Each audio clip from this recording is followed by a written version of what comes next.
Hello everyone, today we're reacting to Cocomelon, the most evil company on YouTube. Channel, I don't know. Well, let's start by Sunny V2. My son is almost 2 and I've been letting him watch Cocomelon, but now I had to get him speech therapy so I can get him to talk. There are hundreds and hundreds of anecdotes in which parents mention the exact same problem. The Cocomelon show is so insanely addictive, it's being compared to nicotine and causing developmental issues amongst the kids who can't stop watching.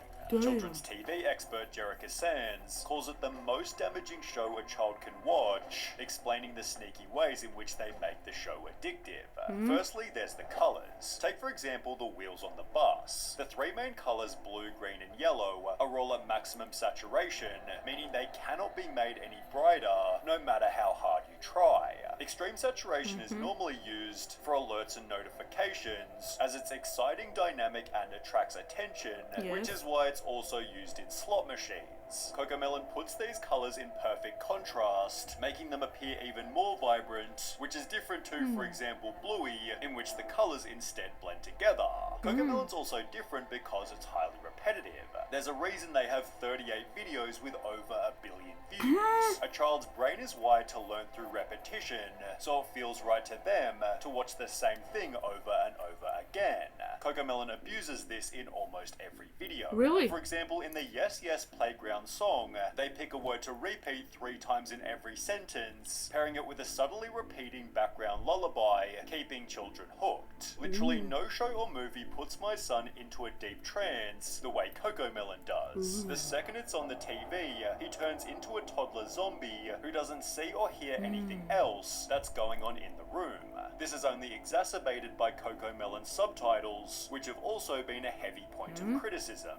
The letters are not educational, I can barely read them fast enough. It's simply another interesting element to capture your little one's attention. Cocomelon explains in every description, our goal is to help make learning a fun and enjoyable experience for kids, giving you the peace of mind that your children are receiving quality educational content. But people have argued that they're teaching exactly what children shouldn't do. For example, in the No No Bedtime song, the baby refuses to brush his teeth, have a bath, put on pajamas or get in bed. The education is that he eventually agrees to do so, yet a TikTok user was critical, stating, anytime I'd ask my son to do a simple task, he'd say no, no, no. He's sitting there watching Cocomelon, which taught him no, no, no, and to say no to me. On the topic of education, Jerica Sands stated, these people don't... That is very interesting, you gotta say myself. Of their thing, I have no idea what Cocomelon does, but oh well, they're evil apparently. Give a shit about our children. They care about money. That's it. Your child's cognitive development. Children. They care about money. Hold on. Stated, these people don't give a shit about our children. They care about money.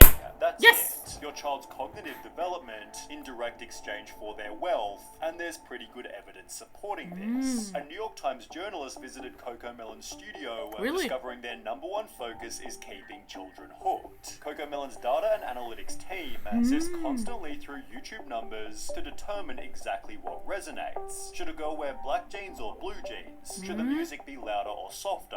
Should the bus be yellow or red? Yellow is the answer, as they use a darker method to ensure that they're correct. Cocomelon has a dedicated Distractatron room, in which once a month children are brought here one at a time and shown a handful of episodes to figure out exactly which parts of the shows are engaging and which are tuned out. Next to the TV playing Cocomelon, there's a second screen which plays a continuous loop of banal real-world scenes. A guy pouring a cup of coffee, someone getting a haircut, each lasting about 20 seconds. Whenever a youngster looks away from the Moonbug show to glimpse the Distractatron, a note is jotted down. We can see what they're looking at and the exact moment when they got distracted.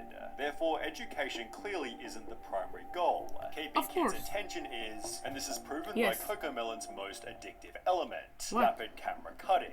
It's crazy how many times the frame changes on Cocomelon. It's the same type of addicting behavior that we experience on a TikTok binge. It's the quick change of frame that releases that dopamine and makes the videos addicting to watch. Count the seconds between a change of frame.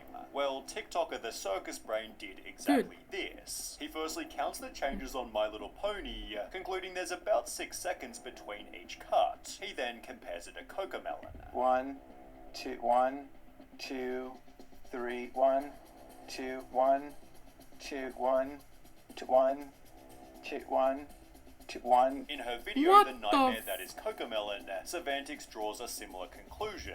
She found that 96% of the shots in Baby Shark were shorter than 2 seconds. She then compares 4 different animated shows, again finding Cocomelon has the shorter shots. The longest shot on a Cocomelon video was 6 seconds. The longest shot on Arcane was 8 seconds. The longest shot on Bluey was 27 seconds. And the longest shot on Encanto was 18 seconds. Which, when combined with every other element, creates some terrifying statistics. Dr. Kristen Summer explained that when showing an infant normal video content, they'll focus on the screen just 11% of the time. However, when the video is instead switched to Cocomelon, their screen engagement skyrockets to a whopping 74%.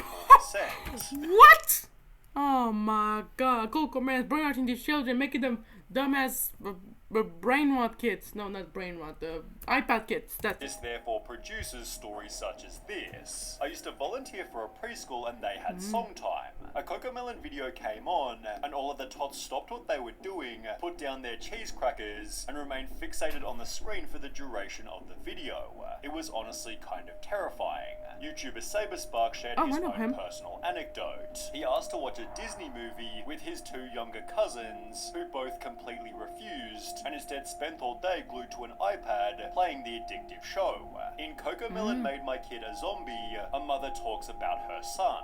He would be in a daze while watching it. You could be waving your hand right in front of his face and he wouldn't move. It was almost scary. This was also discovered by Sarah Mills 98, who explained when the Cocomelon addiction is so real that my 1-year-old can navigate the TV to turn it on by himself. However, nothing shows the addiction better than the Cocomelon TikTok trend. Parents will play the show's intro loudly and video their kids sprinting toward the television, where you can witness their mood change instantly. The New York Times journalist found something similar. The kid in the Distractotron had shown up in the midst of a tantrum, which ended the second he heard the Cocomelon theme. Damn! My goodness! These are drugs even. They're brainwashing these children. Man, what the hell? Song. It was no surprise to Wheeler, the head of research. 99% of kids, he said, if they're having issues when they get here, once that Cocomelon song comes on, they're like, life is okay. All is good with the world. Obviously, there's a reason for this. Cocomelon is so hyper-stimulating that it actually acts as a drug, and what happens when you take the drug away. Young children experiencing symptoms of addiction and withdrawal, obviously leaving them completely dysregulated. TikTok user ThePop1 filmed what happens when you take the show away, explaining he'll be inconsolable for at least 10 to 15 minutes after, adding in the description, Cocomelon meltdown is legit. Once you have a taste of the cocoa, it's hard to break the addiction, which this Reddit user had experienced even worse. My husband and I have been worried about our child. I can slowly see how she'd throw violent tantrums at home and in church whenever she'd get bored and would want to watch the show.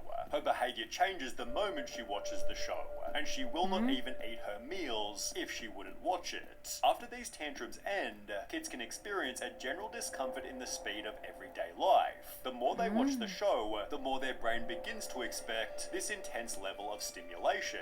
Basically, Cocomelon overstimulates their brains so much that everything else just seems slow and boring in comparison. However, the potential consequences get much worse than this. Oh my, hold on. Okay, we're back. Hold on, let me just go copy 24. But yeah, how can this get worse? Honestly, I have no idea. Mentioned at the start, it was hold on. Potential consequences get much worse than this. How is that even possible? I have no idea. Anyways.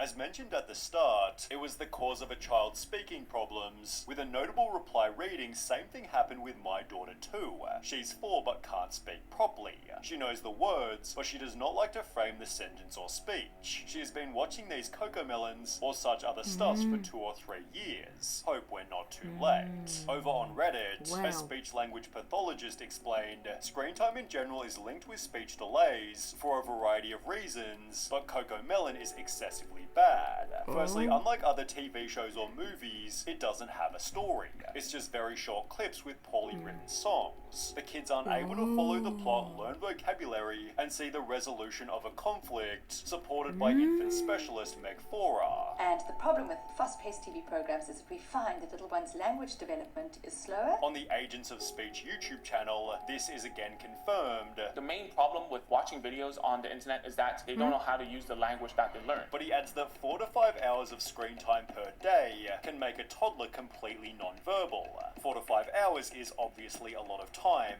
but Yeah. in Cocomelon Made My Kid a Zombie, researchers discovered that 5-year-olds who watch more than 2 hours of TV a day tended to have lower attention spans and were 7.7 times more likely to show symptoms of ADHD. These screen times might be even lower for Cocomelon specifically, because as explained by Jerica Sands, not all screen time is created equal. A child who just watched 30 minutes of Cocomelon and a child who just watched 30 minutes of Trash Truck will look like a very, very different child. Thankfully, here lies a simple solution.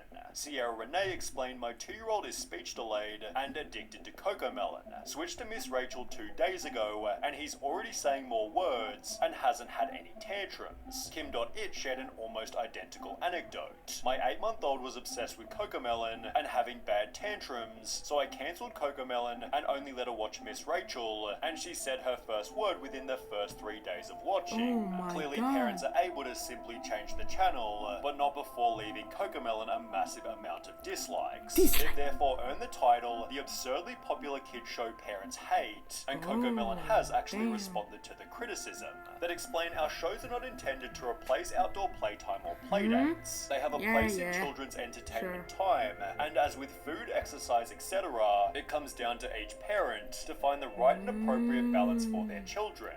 Our responsibility is ensuring that the quality of the content that we produce is high and beneficial for the development of a child's cognitive and soft skills. It is worth adding that our social media communities are filled with stories of parents who experience firsthand how Moonbug content helps their children. Cocomelon does have a crazy amount of supporters, but it's Really? obvious that some of them are simply ignoring the downsides. My baby learned the alphabet and numbers from Cocomelon. She may not speak a complete sentence, but she expresses her wants through phrases. What? But is it Cocomelon's responsibility to ensure that babies are talking? Well, no. People love blaming cartoons and games for raising children, and not the shitty parents that don't step in to stop them fair from enough. watching so much. Cocomelon is actually a really sad symbol of parents giving their children tablets instead of actually parenting and interacting with them. Fair Ultimately, enough. parents are the people who choose how much their child consumes. Well, that was very interesting. The whole entire Cocomelon thing is very interesting. Oh, it just went up. Okay.